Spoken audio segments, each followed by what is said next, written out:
Good morning, everybody.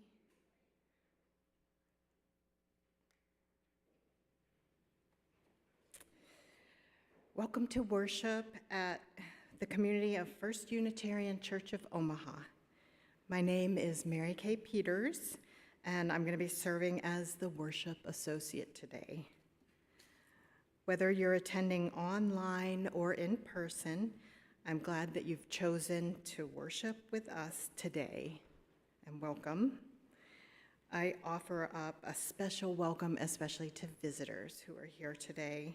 This congregation is a congregation of all ages and abilities, a community with a rainbow of gender and sexual identities, a community of diverse cultural and class backgrounds. We draw from many sources of inspiration and share common liberal religious values. Whoever you may be, we welcome you to bring your whole self into this community. If you're joining us online, you're encouraged to create a YouTube account and sign in so that you have access to the comments. And that way you can do some online chatting with others during the service. We also encourage you to share joys and concerns online, or here, there's papers in the back and you can bring them up during the offertory. And then we'll lift that up in worship today.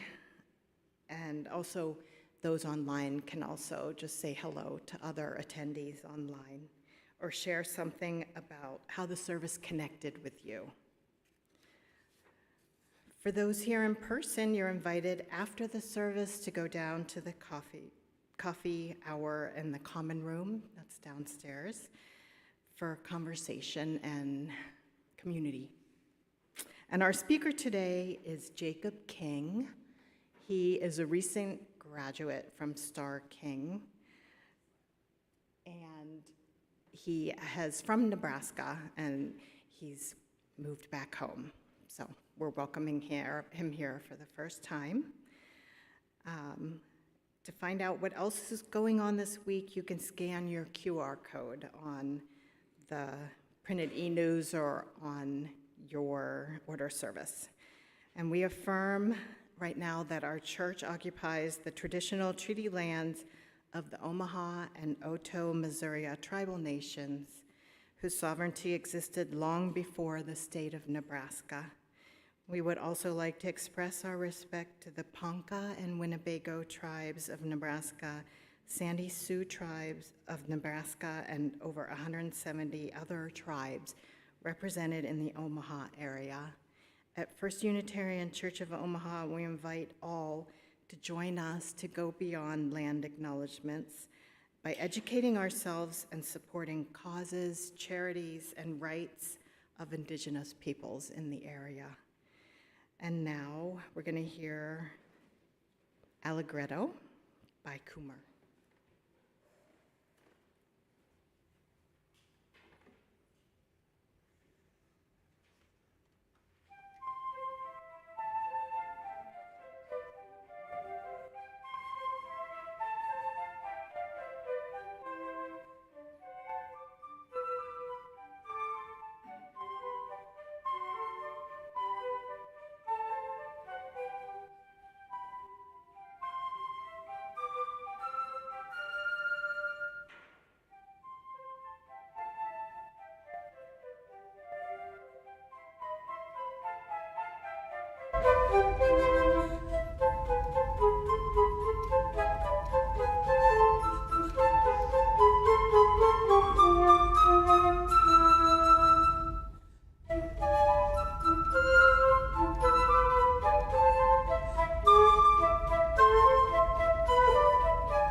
Thanks, Connie and Maria. That was beautiful.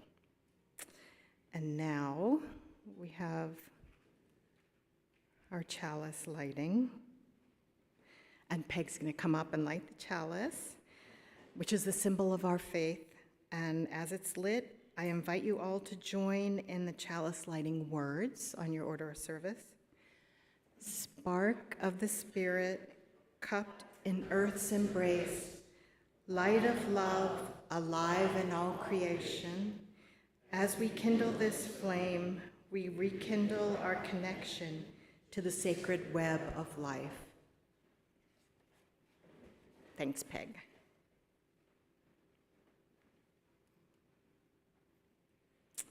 And our call to worship this morning is by Esther Hurlburt. It is not always easy to find love at the center. Today, in Covenant, we celebrate our living tradition, which invites us to take deep breaths of fresh air into the newness of every day, so our minds, hearts, and spirits will be continually nourished. Join us as we gather in Covenant to celebrate the reality that love is at the core of our beings and that love will guide us if we open ourselves to the challenges which love requires of us. May we accept this challenge with dignity and grace. And now our opening hymn is 131, Love Will Guide Us.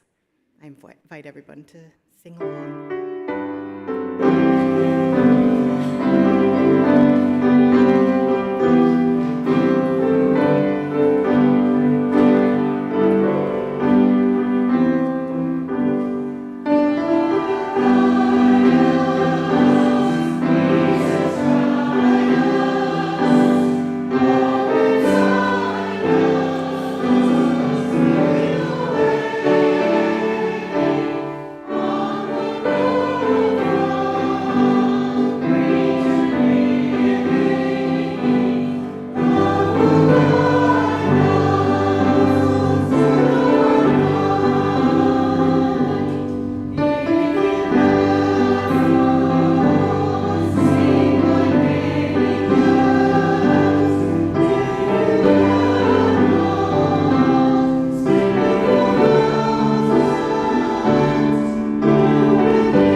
And now, each week, we share our blessings with others through a community offering. Half of the loose currency in the offering plate is donated to a local cause which resonates with UU values. If you're online or prefer to give by your smartphone, you can use the QR code or link provided. Our Share the Plate recipient for August is the Whitney Young Academy, which empowers youth through education and career preparation, through academic, personal, and social development, assisting with goal setting and grooming future leaders. And then I have a link if you need more information. And now I'm going to hear summer music.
Thank you, that was lovely.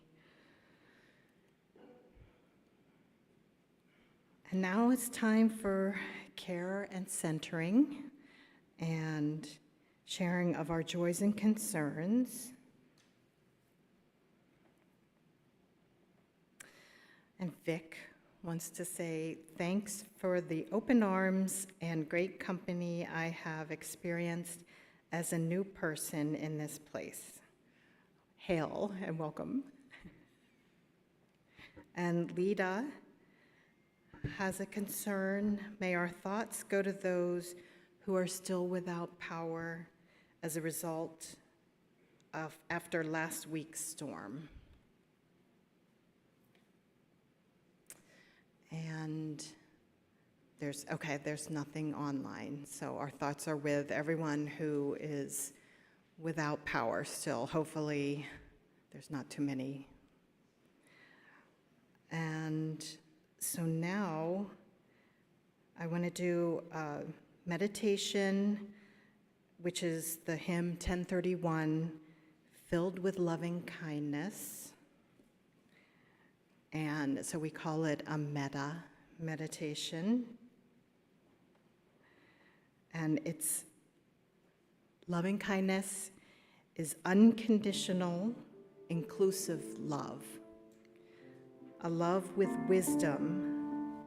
It has no conditions. It does not depend on whether someone deserves it or not. There's no expectations of anything in return. I'd like you to bring your focus now to your solar plexus. That's your chest area or heart center. Breathing in and out from this area as if you're breathing from the heart. You might place a hand on your heart as you offer this loving kindness first to yourself, into your own life, your own body, this place where we must start. What prayers, what wishes, what kind of love do you need right now? Maybe it's a prayer for internal peace and groundedness. Maybe it's for wellness and health in your body. I invite you to share the prayer or the wish for yourself softly or in the chat.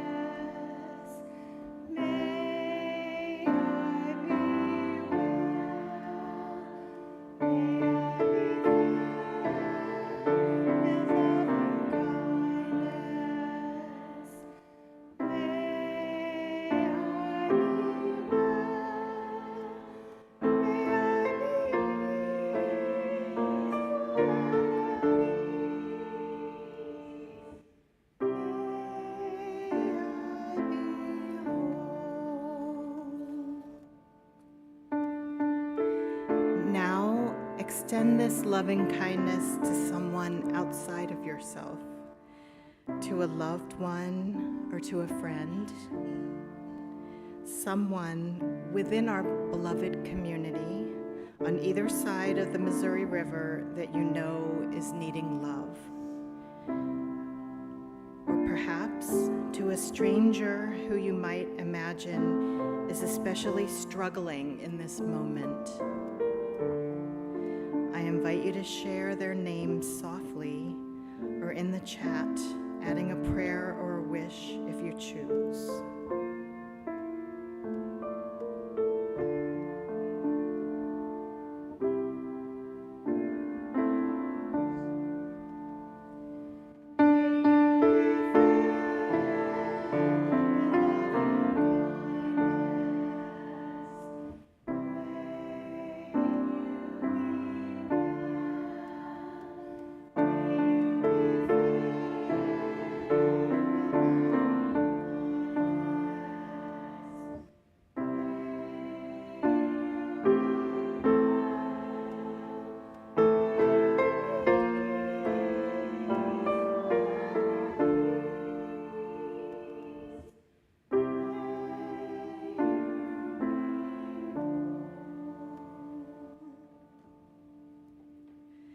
And finally, extending this loving kindness to all life, to the great we, the entire web of life of which we are a part, human and more than human.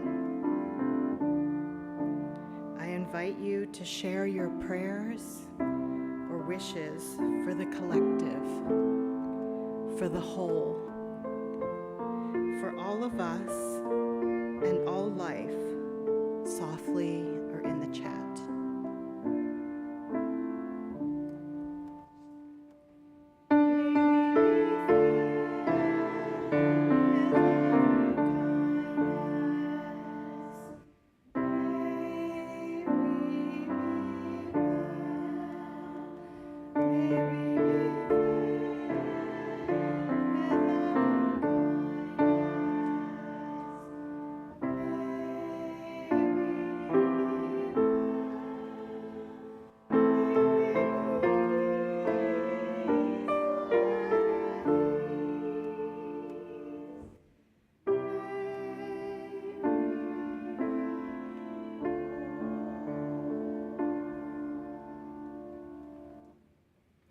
Amen, and may it be so.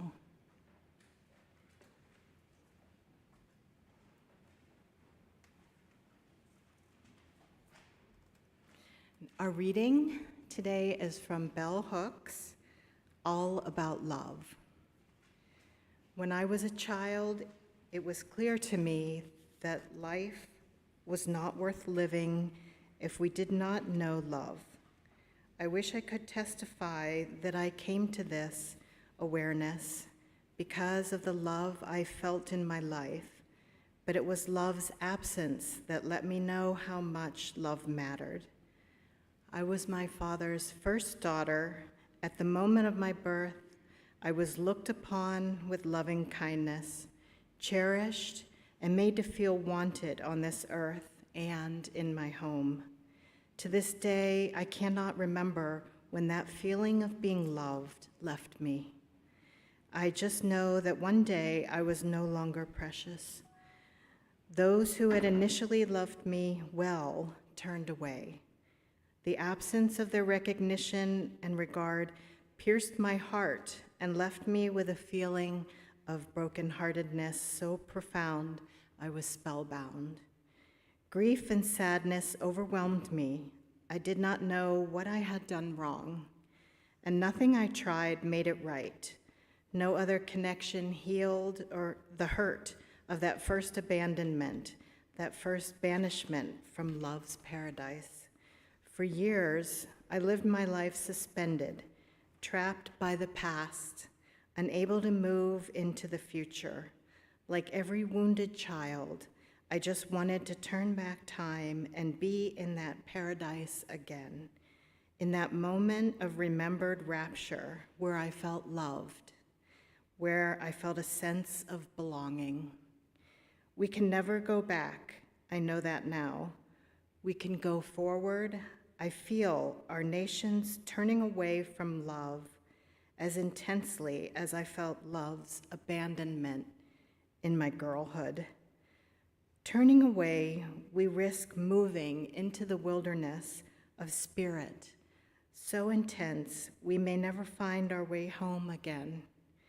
I write of love to bear witness both to the danger in this movement and to call for a return to love. When we love, we can let our hearts speak.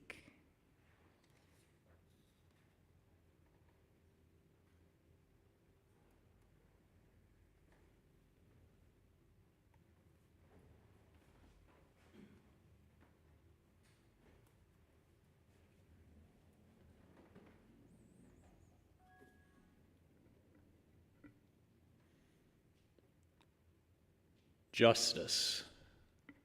What is justice?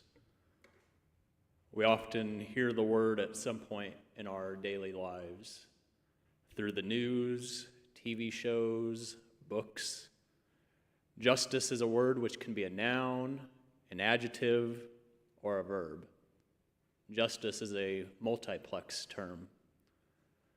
Since the Article 2 revision this past year, it is one of the key values of the Unitarian Universalist faith.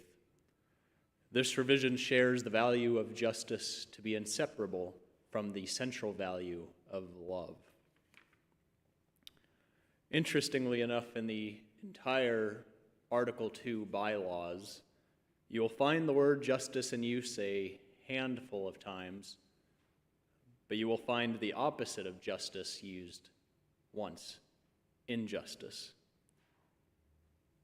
Section C-2.1 of the Article 2 bylaws says, the UUA exists for a number of primary purposes, one of these being to heal historic injustices.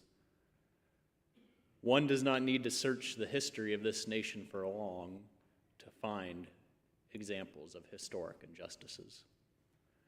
Even this city, Omaha, a city built on a legacy of racial injustice and redlining segregation, which still exists today. Nearly 100 years ago, an African-American child still in the womb had a first taste of this racial justice right here in this own city. This child's father was a preacher who was also an advocate with a national African-American community league. This preacher's work was in line with their faith, but the work was against the white heteronormative dominant power structure of society. One day, while the preacher was away, cowards in white hoods came to the family's home and broke all the windows. While the child was eventually born in Omaha, the events the family experienced led the preacher and the family to do various moves across the country. While the preacher continued to proclaim their truth, one day when they left home, the preacher was found to be ran over by a streetcar. With minimal investigation, the police gave the ruling as suicide, but the family and the local community knew better. Unable to raise 8 children alone, the mother began to request aid from the state. After a while, the state had the belief that the children would be better off in other homes.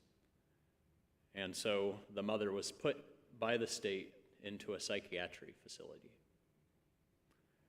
This child, born into a broken world, had lost their father, mother, and even their siblings in a short amount of time. This little child did not know it at the time, but one day the call to ministry would come forth, and later the call of the prophet. After spending years moving from foster home to foster home, eventually the child, now a young adult, left by the system to their own devices. Unable to sustain themselves through legal means, the child, now a young adult, eventually turned to crime as the only way to survive.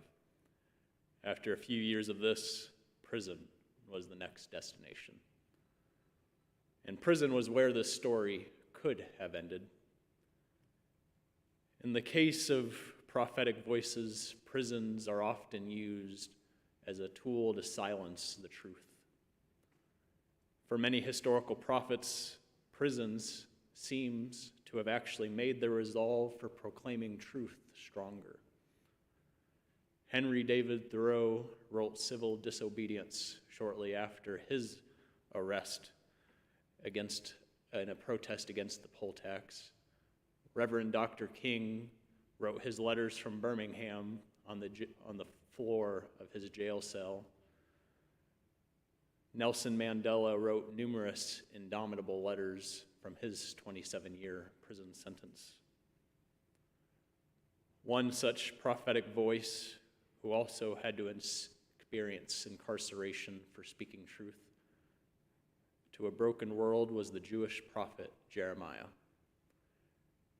Nearly 3,000 years ago in the 6th century BCE, the kingdom of Judah was a rather prosperous state. This prosperity, however, was only given to a select few of society. Many on the margin were left behind, including the widow, the orphan, and the refugee, all of which were contrary to the covenantal law within the Hebrew Scriptures. Jeremiah was born into a priestly family and inherited the lineage of priesthood, so from a young age would have been taught the law. Priesthood in this time was an official office of the state, responsible to lead sacred rituals and other matters of importance to the Jewish people. Yet, according to the book of Jeremiah, even priests during this time were not speaking against the injustice, and in many cases were benefiting from the injustice. The prophet is also an office according to the Hebrew Scriptures. Yet an office no one actually wants more often than not. A prophet was a difficult office to hold, as often the divine mandate a prophet had was to hold their society accountable and to foretell what would happen if they would not listen. Jeremiah's prophetic mandate, according to Jeremiah 1:10, was to pluck up and to pull down, to destroy and to overthrow, and to build and to plant. To build and to plant. For years, Jeremiah did exactly this, speaking in temples, towns, and cities across the community, attempting to get the community to change its ways. Eventually, false prophets, those who claimed to speak the truth, rose to counter Jeremiah's foretellings. One false prophet in the text, Hananiah, gave a hopeful speech of good fortune to come, regardless of what Jeremiah was warning, regardless of whether the society would change its ways. Yet, while optimistic, prophetic truths often entail harsh realities with absolute consequences. The truth was a burden to Jeremiah, yet a burden he gave freely to the false prophets. Unable to counter the truth with falsities, the state threw Jeremiah into a cell. Jeremiah is often given the title, the weeping prophet. Weeping not as a response to the persecution endured for proclaiming the truth. No, weeping as an expression of heartfelt mourning at the brokenness of his world. Jeremiah, unable to convince society to change, had to bear witness to the collapse which came. In this collapse, which led to a 70-year exile for the Jewish people, Jeremiah did not respond with hate or bitterness. No, Jeremiah still had hope in the future, even in this bleak and broken world. This hope built on the idea that justice would eventually come forth through one day the people honoring their covenant, not just with what is written on stone, but what is written on their hearts. Our child, now young adult from earlier, also kept hope even while in the depths of carceral repression. No longer little, the child left an adult with a new name, Malcolm X. Malcolm, like Jeremiah, first had the call towards ministry. For years, Malcolm was traveling the world, exercising the right to proclaim the truth on behalf of the Nation of Islam. While Malcolm was a great orator of truth and justice, initially love was often not at the center of Malcolm's orations. False detractors would claim Malcolm was an advocate for violence, but this was not true. Yet there was often a missing component of the universal agape love often other prophets would employ, such as King and Gandhi. Eventually, Malcolm had a falling out with the Nation of Islam, but found this component, this missing component of agape love during a pilgrimage to Mecca, a Hajj.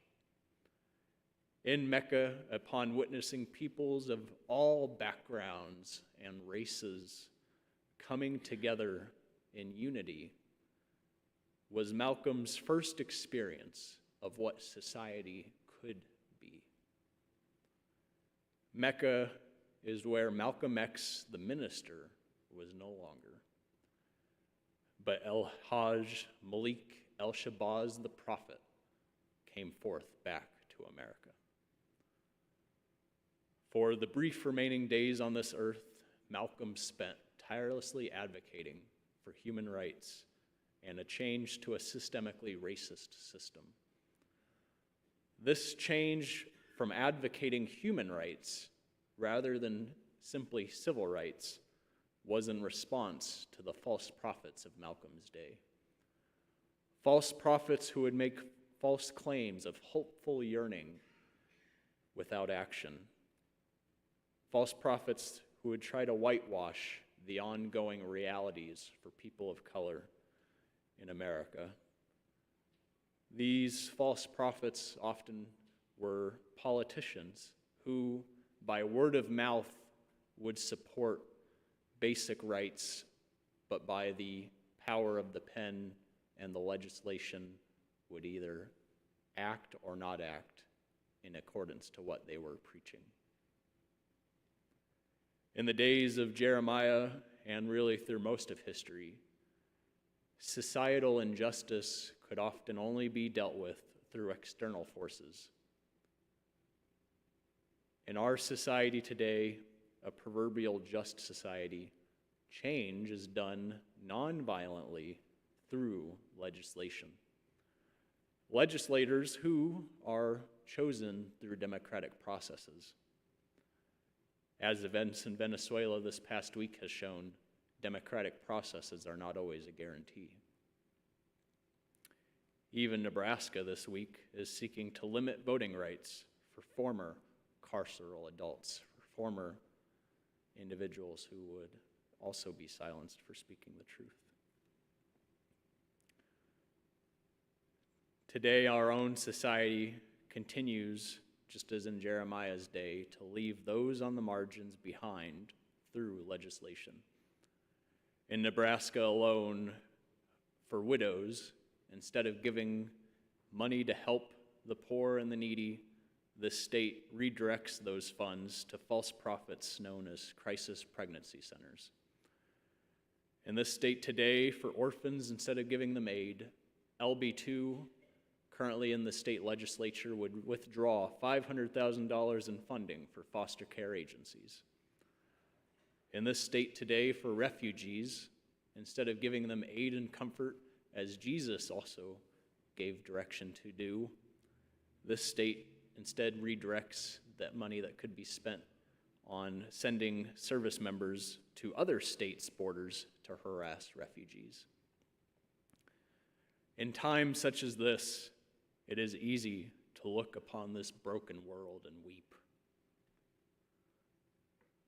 Yet if we truly want to honor the legacy of the prophets, Jeremiah, King, Gandhi, Malcolm X, as Bell Hooks states, we cannot just render them to historical lessons, or recently the case of Malcolm getting a statue in the state's Hall of Fame.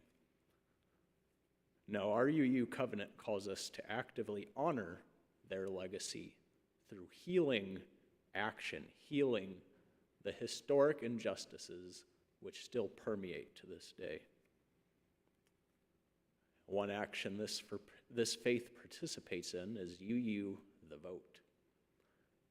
UU the Vote is a nonpartisan advocacy partnership which seeks to support voter registration, much akin to the legacy Malcolm X fought so tirelessly for. Especially in the upcoming elections, voting rights are a sacred right. I urge you to consider browsing the official UU the Vote website for actions in your own community. As I close this message, I often reflect on a Jewish word, a Hebrew word, masa, which was a word often given to prophets. Masa meaning burden to proclaim the truth. A burden not often wanted, but a burden that the prophets had to endure to make change in their own communities. That apocalyptic storm on Wednesday to me was a reflection of the hell which continues to manifest here on this earth. Our Universalist ancestors had a prophetic dream that one day, together, this beloved community shall love the hell out of this world. May it be so.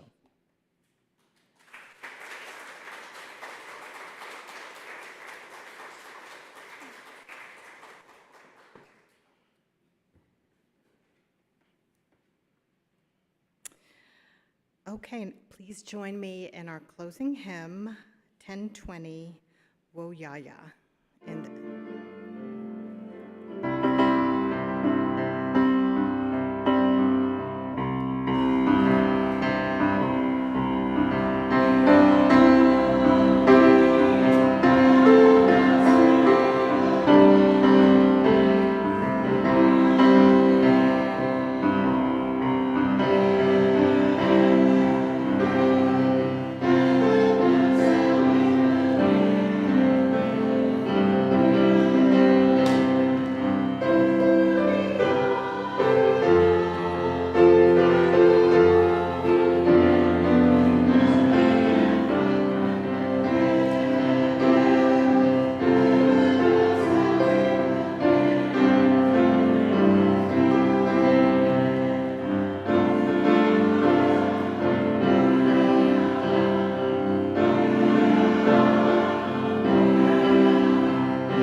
are by Eric Hepburn. We extinguish this flame to remind us that love is the center. As we explore and rest, engage and heal, love remains the center. When all we can see is cold ashes, love remains. I hope everybody has a glorious week.